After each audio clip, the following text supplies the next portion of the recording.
নেই কেন, যেই সে ব্যক্তি হোক, সমাজ হোক, রাষ্ট্র হোক, যতক্ষণ পর্যন্ত আল্লাহর আইনকে সে সাপোর্ট না করবে, গ্রহণ না করবে, ততক্ষণ পর্যন্ত ব্যক্তিও শান্তি পাবে না, সমাজও শান্তি পাবে না, রাষ্ট্রীয় শান্তি আসবে না। রাসূল করিম সাল্লাল্লাহু আলাইহি ওয়াসাল্লাম এই পৃথিবীতে এসেছেন। আমি দুটো বিষয় শুধু আপনাদের একটু দৃষ্টি আকর্ষণ করি, কেন রাসূলকে পাঠানোর দরকার হল। পৃথিবী তৈরি করেছেন আল্লাহ, চলবে কিভাবে আল্লাহর চাইতে বেশি কেউ জানে না। মানুষ তৈরি করলেন, কেন তৈরি করলেন এ ব্যাপারেও আপনাদের পরিষ্কার ধারণা আছে, কিন্তু এই মানুষের মাঝ থেকেই আবার নবী সিলেকশন দিতে হবে কেন, এ ব্যাপারেও কম বেশি আপনারা শুনেছেন। কিন্তু সর্বশেষ নবী মুহাম্মদুর রাসূলুল্লাহ সাল্লাল্লাহু আলাইহি ওয়াসাল্লামের মাধ্যমে নবুয়তি সিলসিলা এটা শেষ করে দিলেনই বা কেন, এই সম্পর্কে এক দুই, সেটা হলো যে আল্লাহ রাব্বুল আলামিন নবীকে প্রেরণ করার, শুধুই কি নবী প্রেরণ করেই ক্ষান্ত হলে, না আরো কিছু প্রেরণ করলেন? এখানে দেখা যায় দুটো বিষয়।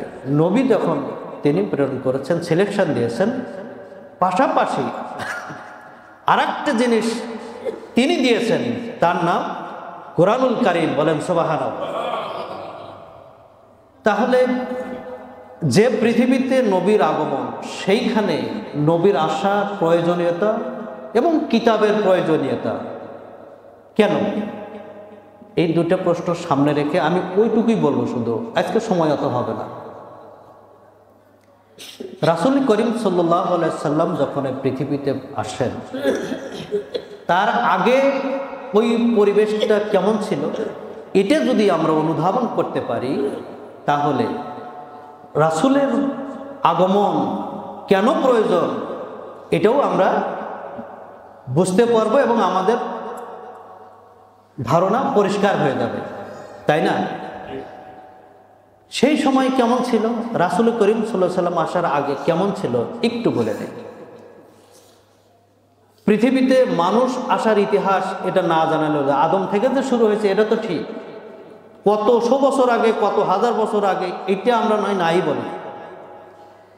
তখন থেকে নিয়ে রাসূল করিম সাল্লাল্লাহু আলাইহি সাল্লামের আসার আগ পর্যন্ত এই পৃথিবীতে যত মানুষ এসেছে, মানুষদেরকে সুশৃঙ্খল রাখার জন্য, মানুষদের চলার পথকে মসৃণ করার জন্য, মানুষের জীবনযাত্রা সহজ করার জন্য, সঠিকভাবে পরিচালিত হওয়ার জন্য রাসূল করিম সাল্লাল্লাহু আলাইহি সাল্লাম থেকে শুধু নয়, আদম থেকে নিয়ে শুরু করে তিনি পর্যন্ত যত নবী রাসূল এসেছেন, প্রত্যেককেই আল্লাহ রাব্বুল আলামিন তার পক্ষ থেকে নির্দেশনা দিয়ে প্রেরণ করেছেন। বলেন সুবহানাল্লাহ।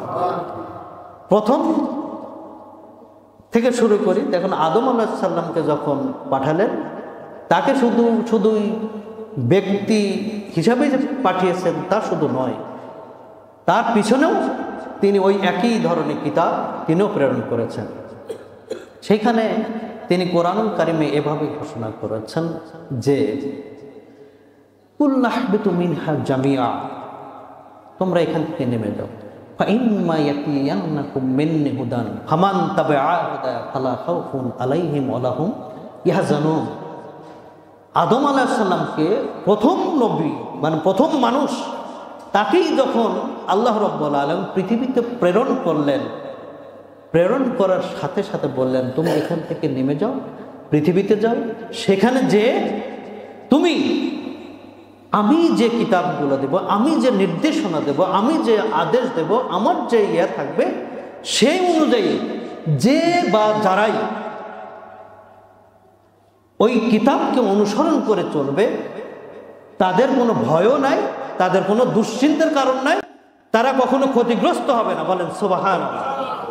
তাহলে এখানে তো বুঝতে হয় যে মানুষ সৃষ্টি করলেও মানুষ শুধুই মানুষ একা একই পরিপূর্ণ হতে পারে না, বলেন সুবহানাল্লাহ। মানুষের পিছনে যদি আল্লাহর দেওয়া যদি বিধান যদি সেট না থাকে, তাহলে ওই মানুষ কখনোই পরিপূর্ণ মানুষ হতে পারে না। এর তো প্রমাণ, এটাই তার প্রমাণ। এই জন্য আল্লাহ রাব্বুল আলামিন কোরআনুল কারিমে আরেকটি আয়াত আপনাদের সামনে আমি দেখে একটু নিয়ে আসি। সেটা হলো আমাদের প্রিয় নবী রাসূল করিম সাল্লাল্লাহু আলাইহি সাল্লামকে যখন হেরা পর্বতের বয়ে নিয়ে যাওয়া হলো, তখন তাকে যে কিতাবটা দেওয়া হলো, তার কিতাবের প্রথম যে বাণীটা ছিল ইকরা ইকরা বিসমি রাব্বিকাল্লাযী খালাক খালাকাল ইনসানা মিন আলাক। দেখেন কত মিল। তাকে দেওয়া হলো যে পড়ো, পড়ো তোমার প্রভুর নামে, পড়ো তোমার প্রভুর নামে। তার মানে তাকে না পড়ার পর্যন্ত, তাকে না কিতাব দেওয়া পর্যন্ত তিনি তার জীবনের এত কিছু থাকার পরে পরিপূর্ণতা লাভ করতে পারছেন না। এবং তাকে দেওয়ার পরে তিনি বলেই দিচ্ছেন তোমার প্রভুর নামে পড়ো, অর্থাৎ এমন পড়া পড়ো যে পড়ার মধ্যে দিয়ে তোমার প্রভুকে চেনা যায়। বলেন সুবহানাল্লাহ। আপনি কি খেয়াল করতে পেরেছেন যে মানুষের পূর্ণাঙ্গতা কোথায় অবস্থান করছে? মানুষ শুধু নিজের জ্ঞান বুদ্ধি দিয়েই সে পরিপূর্ণ হতে পারে না। অতএব এই পৃথিবীতে যত মানুষ এসেছে তাদেরকে এটা চিন্তা করতে হবে রাসূলকে সামনে রেখে, যে রাসূল করিম সাল্লাল্লাহু আলাইহি সাল্লামের মতো মানুষরা যদি কোরআন বাদ দিয়ে কিংবা আল্লাহর কিতাব বাদ দিয়ে যদি পরিপূর্ণতা অর্জন করতে না পারে, তুমি আর আমি কি বলেন? কথা ঠিক? অতএব এটাকে সামনে রেখে আপনাকে চিন্তা করতে হবে।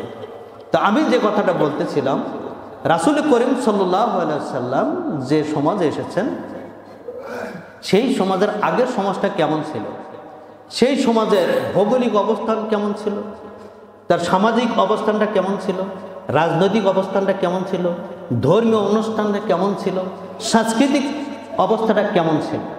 ছোট্ট করে বলি, রাজনৈতিক যে অবস্থা ছিল সেটা খুব বিশৃঙ্খল, মারামারি কাটাকাটিদের হতো, দলে দলে বিভক্ত থাকতো। সামাজিক অবস্থান যেটা ছিল, দেখা গেছে যে সমাজের মধ্যে এমন সব অন্যায় অপরাধগুলো চলতে থাকতো, যে অপরাধগুলো সীমাহীন অপরাধ। যেমন মেয়ে সন্তান যদি হতো তাকে সঙ্গে সঙ্গে কবর দেওয়া হতো। কারণ রাসূল করিম সাল্লাল্লাহু আলাইহি ওয়াসাল্লাম আসার আগে এই ধরনের পরিবেশটা সেখানে ছিল। এটা কি কাঙ্ক্ষিত পরিবেশ? বলেন এই পরিবেশ কি মানুষের জন্য স্বাভাবিক? না, অস্বাভাবিক একটা পরিবেশ তৈরি হয়েছিল। সংস্কৃতির জগতে দেখা গেছে তারাও কবিতা পড়ত, গান গাইতো, কাব্য রচনা করত, সেটা বলে বলে যুদ্ধ করত। কি মারাত্মক! আর চুরি ডাকাতি খুন রাহাজানি অর্থনৈতিক বিষয়ে বলা আছে। ঐতিহাসিকগণ বলেন তারা সব সময় লুটতরাজ এবং সুদের ব্যবসা করতো তারা সব সময়, সেই সময় রাসূল করিম সাল্লাল্লাহু আলাইহি সাল্লামের আসার আগ পর্যন্ত। তাহলে এই ধরনের যদি একটা সামাজিক পরিবেশ থাকে, সেই পরিবেশটাকে ঠিক করার জন্য আল্লাহ কি বসে থাকবেন? না, তিনি বসে থাকবেন না। এই জন্য আল্লাহ রাব্বুল আলামিন সূরা জুমার 2 নম্বরে যে হুয়াল্লাযী বাআসা ফিল উম্মিয়িনা রাসূলাম মিনহুম ইয়াতলু আলাইহিম আয়াতিহি, এইভাবে সুন্দর করে আল্লাহ রাব্বুল আলামিন কোরআনুল কারীমের সূরা জুমার 2 নম্বর আয়াতে বর্ণনা করেছেন। কি তিনি বলেছেন? তোমাদের মধ্য থেকেই, তোমরা যে উম্মি, তোমাদের অশিক্ষিত, মানে এই যে জানো না, তোমাদের মধ্য থেকেই আমি তোমাদের জন্য একজন নবী সিলেকশন করে তোমাদের জন্য নবী প্রেরণ করেছে। বলেন সুবহানাল্লাহ। তাহলে নবী আসার কারণ বোঝা যাচ্ছে কি? তাহলে আমরা এখন বুঝবো যে সময় আমাদের নবী আসলেন তার আগে কি কোন নবী ছিল না? বলেন ছিল না? ছিল। কে ছিলেন? ঈসা আলাইহিস সালাম। ঈসা আলাইহিস সালামকে খ্রিস্টানরা যেভাবে বোঝে চেনে, আমরা একটু অন্যভাবে চিনি। আমরা এখন আল্লাহ উঠাই নিয়ে গেছেন, কি মোর কথা ঠিক না? আমরা সে আল্লাহ উঠাই নিয়ে যাক, আর তারা মনে করতেছে যে তাকে শুলে বিদ্ধ করে শেষ করে দেওয়া হয়েছে, যেটা মনে করে করুক, কিন্তু গেছে তো, আছে এমন তো আর নাই। কি বলেন? কথা ঠিক না? আমরা ওইখানে থাকি। ঈসা আলাইহিস সালাম যাওয়ার পরে, তারপরে থেকে নিয়ে ঐতিহাসিকগণ বলেন 500 বছর অথবা 550 বছর মাঝখানে ফাঁকা ছিল, নবী ছিল না এই কয়েকটা বছর। কিন্তু ঈসা আলাইহিস সালাম উঠানো যাওয়ার পরেও ওই ইনজিল কিতাব কি উঠানো হয়েছিল? বলেন, ইনজিল কিতাব কি ছিল না? তাহলে ঈসা আলাইহিস সালামকে উঠায় নিল, ইনজিল কিতাবটাও যদি আল্লাহ উঠায় নিতেন তাহলে না আমরা কিতাব শূন্য থাকতাম, জ্ঞান শূন্য থাকতাম, তখন আমরা যা ইচ্ছা তাই করতে পারতাম। কি বলেন, কথা ঠিক না? তাহলে সেই সময় ওই কিতাব থাকার পরেও মানুষগুলো ওইরকম হলো কেন? কি কথা বলেন? কিতাব তো ছিল, কিতাব থাকার পরেও মানুষগুলো এরকম কেন একেবারে এমন হয়ে গেল যে সেই সময় মানুষকে পরের 100 বছর অর্থাৎ রাসূল করিম সাল্লাল্লাহু আলাইহি সাল্লাম পৃথিবীতে আগমনের 100 বছর আগে 550 বছরের মধ্যে 100 বছরের এই বছরটাকে আইয়ামে জাহিলিয়াত হিসাবে ট্রিট করা হতো, মানে এটাকে নির্দিষ্ট করা হতো যে ওই 100 বছর ছিল আইয়ামে জাহিলিয়াত। তার মানে অন্ধকারের যুগ। আয়াম শব্দের অর্থ যুগ, আর জাহেলিয়াত, জাহেল শব্দের অর্থ অন্ধকার, তাকে বলা হয় অন্ধকারের যুগ। সেখানে আলোকিত কোনো মানুষ যেমন ছিল না, আলোকিত কোনো পরিবেশ ছিল না, আলোকিত কোনো ব্যবস্থাই ছিল না, এই জন্য বলা হতো অন্ধকারের যুগ। সেই অন্ধকার দূর করার জন্য কি আলোর দরকার আছে না? নেই? সেই অন্ধকার দূর করার জন্য আলোটা ছিল, সেটা হচ্ছে কিতাব। কিতাবের আরেক নাম হচ্ছে আলো, কিতাবের আরেক নাম হচ্ছে নূর। কিন্তু ওই কিতাবের শিক্ষা যেটা, সেটা ওই সমাজের মানুষ অর্থাৎ সাধারণ মানুষ থেকে শুরু করে যারা রাষ্ট্র পরিচালনা করত, যারা সমাজ পরিচালনা করত, কেউই ওই কিতাবের শিক্ষাগুলো গ্রহণ করত না, মানত না এবং মানার ব্যবস্থা করত না। এটা হচ্ছে problem. This is problem, this is system. ওই সিস্টেম হওয়ার কারণে যেখানে আল্লাহর কিতাব চলবে না, আল্লাহর আইন চলবে না, সেখানে কি আল্লাহ শান্তি দেবে? এই জন্য ওর নাম আয়ামে জাহিলিয়াত। তার নাম কি? আয়ামে জাহিলিয়াত। সেই আয়ামে জাহিলিয়াতটা ওই সময় ছিল। সেই আয়ামে জাহিলিয়াত দূর করার জন্য আল্লাহ রাব্বুল আলামিন সিদ্ধান্ত নিলেন কি 570 খ্রিস্টাব্দে আমাদের প্রিয় নবী মুহাম্মদ রাসূলুল্লাহ সাল্লাল্লাহু আলাইহি সাল্লামকে এই পৃথিবীতে প্রেরণ করলেন। বলেন সুবহানাল্লাহ। এবার আসুন, আমরা পেয়ে গেলাম আমাদের নবী মুহাম্মদ রাসূলুল্লাহ সাল্লাল্লাহু আলাইহি সাল্লামকে পেয়ে গেলাম।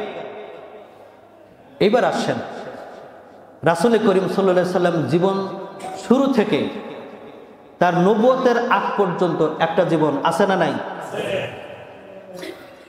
এই জীবনটা রাসূলের কেমন ছিল বলেন তো? শেষ পর্যন্ত তাকে আল আমিন উপাধি দেওয়া হয়েছে। কেমন চরিত্র হলে একজন মানুষকে সর্বসম্মতিক্রমে আল আমিন উপাধি দেওয়া যেতে পারে? একটা ত্রুটি যদি থাকতো, কি বলেন, কথা ঠিক না? সমাজে বসবাস করতে গেলে কিন্তু একজন মানুষ সবার কাছে ভালো হতে পারে না। কিন্তু 40 বছর পর্যন্ত রাসূল করিম সাল্লাল্লাহু আলাইহি সাল্লাম ওই মক্কা নগরীতে একজন মানুষেরও বিরাগ বাদন ছিলেন না। বলেন সুবহানাল্লাহ। এত সুন্দর মানুষ, এত চরিত্রের মানুষ, এরকম থাকার পরেও তাকে যখন দেখল, তিনি যে কি দেখলেন, যে সমাজে বিশৃঙ্খলা। সমাজে কি দেখলেন? তিনি যে সমাজে এসে বড় হচ্ছিলেন ওই সমাজটা কি ভালো ছিল? ওই সমাজের নেতা কে ছিল? আবু জেহেল। কে ছিল? আবু জেহেল যে সমাজের নেতা, ওই সমাজটা কিরম হইতে পারে বলেন? তখন কিভাবে চলতো? তখন চলতো ওই যে আমি আগে বলে আসলাম যে 550 বছর আগে ঈসা আলাইহিস সালাম চলে গেল, যে কিতাবটা রেখে গেছিল ওই কিতাবের জ্ঞান তারা পালন করে নাই, মানে নাই, তাকে অনুসরণ করে নাই। এই জন্য মানুষগুলো এত খারাপ হয়ে গেল। ওই খারাপের থেকে মানুষকে তুলে আনা শুধু চরিত্র দ্বারা কি সম্ভব বলেন?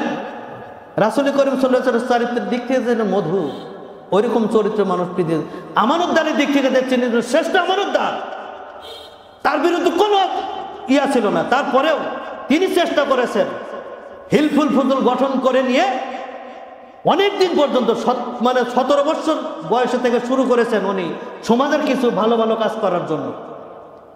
কত বছর বয়স থেকে?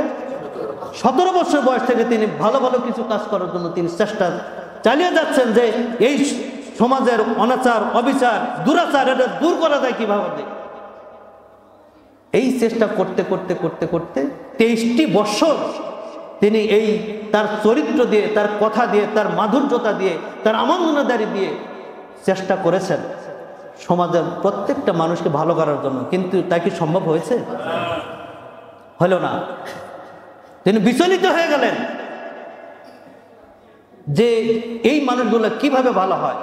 তার পেরেশানি যখন বেড়ে গেল, আল্লাহ রাব্বুল আলামিন তখন বলছেন, যখন বয়স তার 40 পরিপূর্ণ বছর, মানে বয়স একজন মানুষের কিন্তু পরিপূর্ণতা অর্জন করতে, পরিপূর্ণ মানুষ মানে পরিপূর্ণ মানুষ সেটা কিন্তু 30-40 বছর, এটা হলো পরিপূর্ণ মানুষের ছাপ। কি বলেন, কথা ঠিক না?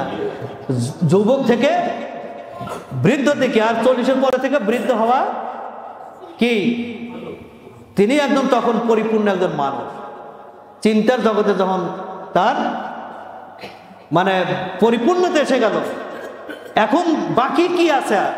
আল্লাহ রাব্বুল আলামিন আমার দোস্তকে আর এইভাবে আর কষ্ট দেওয়া যাবে না, তার মনে কষ্ট হচ্ছে, তাকে কিভাবে তার যে মনের খোরাক, সেই খোরাক অনুযায়ী তার যে মনের আকুতি, সমাজটা সে ভালো করবে, সমাজটা সে সুন্দর করবে, এই চাহিদাটা যখন বেড়ে গেল ভিতরে ভিতরে রাসূলের, তখন আল্লাহ রাব্বুল আলামিন তাকে ডাক দিয়ে নিয়ে হেরা পর্বতের গুহায় 40 বছর বয়স যখন, তখন তাকে নবুয়ত দান করলেন। বলেন সুবহানাল্লাহ। এতদিন ছিলেন তিনি একা মুহাম্মদ, এইবার যখন কোরআন তাকে দেওয়া হলো, এইবার তিনি যখন জিবরাইলের মাধ্যমে আল্লাহর পক্ষ থেকে ওহী প্রাপ্ত হলেন, সঙ্গে সঙ্গে তার নাম হলো নবী মুহাম্মদ রাসূলুল্লাহ সাল্লাল্লাহু আলাইহি ওয়াসাল্লাম। নবী জীবন শুরু। মুহাম্মদকে মানেন না মানেন সমস্যা নাই, কিন্তু নবী মুহাম্মদ রাসূলুল্লাহ সাল্লাল্লাহু আলাইহি ওয়াসাল্লামকে না মানলে উপায় আছে না নাই? এইবারে খবর, আল্লাহ রাব্বুল আলামিন রাসূলকে কোরআনুল কারীম দান করলেন। দেওয়ার পরেই তারপরে কি কাজ শুরু করলেন তিনি? সেটা শুরু করলেন সূরা মুদাসসিরের মধ্যে। কথাটা আল্লাহ রাব্বুল আলামিন খুব সুন্দর করে বলেন, ইয়া আইয়ুহাল মুদাসসির কুম ফানজির। এই ঘটনা ঘটার সাথে সাথে এই যে কোরআন দিল, জিবরাইল আসার পরে তাকে যে চাপ দিল, এত কিছু করলো, এটা জানেন, সেজন্য বলতেছি না, সে ভয়ে কম্পিমান হয়ে বাড়িতে এসে চাদর মুড়ে দিয়ে শুয়ে পড়ল। আমরা ভয় করলে কিন্তু চোখ বুঝে যাই, চোখ বুঝে থাকি। কি বলেন, কথা ঠিক না? ভয় যখন বেশি লাগে চোখ বুঝি। আর রাসূল করিম সাল্লাল্লাহু আলাইহি ওয়াসাল্লাম ভয় যখন করতেছে, কাঁপতেছে, মানে কম্বল মুড়ে দিয়ে শুয়ে পড়ছে। আবার রাসূল সাল্লাল্লাহু আলাইহি ওয়াসাল্লামকে আল্লাহ বলতেছেন, রাসূল, তোমাকে আমি কোরআন দিয়েছি ওই ভয় করার জন্য না, চাদর মুড়ে দিয়ে ঘুম করার জন্য দি নাই। তুমি ওঠো, সতর্ক করো মানুষকে আল্লাহর দিকে, আল্লাহকে ভয় করার জন্য সতর্ক করো মানুষকে। সুবহানাল্লাহ বলতে পারলেন না? দেখেন শুরু হয়ে গেল। কি বলবে, কি বলবে, এই বিষয়টাকে সামনে রেখেই তাকে যখন আদেশ করা হলো, রাসূল করিম সাল্লাল্লাহু আলাইহি ওয়াসাল্লাম আদেশ পেয়ে সমাজের যত বড় বড় লিডার যারা ছিল, সমাজ যারা পরিচালনা করতো তখন যারা, তাদেরকে ডেকে বলল, আমি তোমাদের উদ্দেশ্যে একটা কথা বলতে চাই, অমুক দেশে আসেন, অমুকখানে আসেন। এসলো, আসার পরে বলল যে আমি আপনাদের উদ্দেশ্যে একটা কথা বলতে চাই, এটা কি আপনারা শুনবেন? আমি তখন হ্যাঁ অবশ্যই শুনবো। বলেন যে আমি বলতে চাই, আমি যদি বলি এই পাহাড়ের ওই দিকে আমাদের জন্য ভয়ঙ্কর শত্রু অপেক্ষা করছে, এটা কি আপনারা বিশ্বাস করবেন? কেউ অবশ্যই বিশ্বাস করব। তার কারণ তুমি মুহাম্মদ এ জীবনে একটিও মিথ্যা কথা বলো নাই, বলেন সুবহানাল্লাহ। অতএব তুমি যা বলবে আমরা অবশ্যই এটা বিশ্বাস করব। তখন রাসূল করিম সাল্লাল্লাহু আলাইহি সাল্লাম বললেন, শোনো, তোমরা বলো লা ইলাহা ইল্লাল্লাহ। এই ঘোষণা দেওয়া মাত্রই সমাজপতিরা বলল, মুহাম্মদ তুমি কি আমাদের এই জন্য ডেকে আনছ?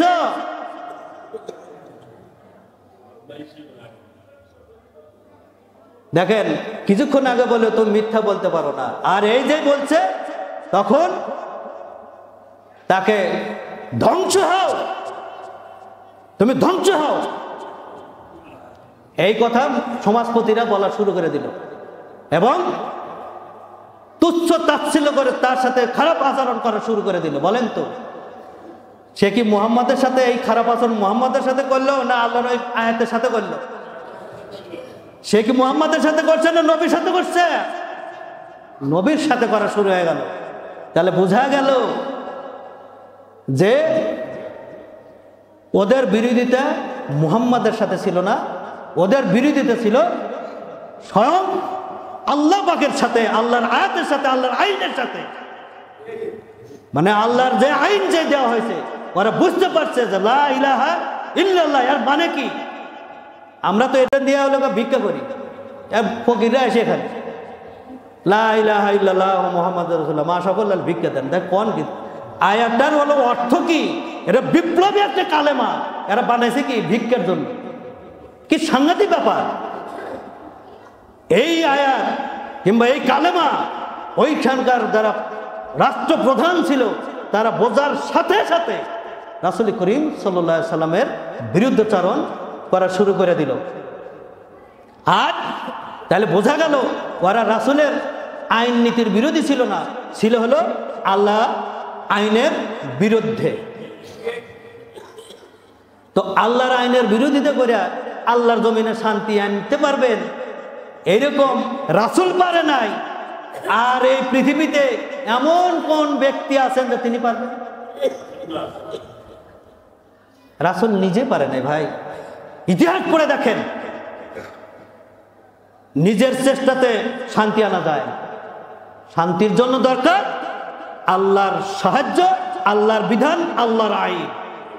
যতক্ষণ পর্যন্ত আপনি কেন যেই সে ব্যক্তি হোক, সমাজ হোক, রাষ্ট্র হোক, যতক্ষণ পর্যন্ত আল্লাহর আইনকে সে সাপোর্ট না করবে, গ্রহণ না করবে, ততক্ষণ পর্যন্ত ব্যক্তিও শান্তি পাবে না, সমাজও শান্তি পাবে না, রাষ্ট্রীয় শান্তি আসবে না।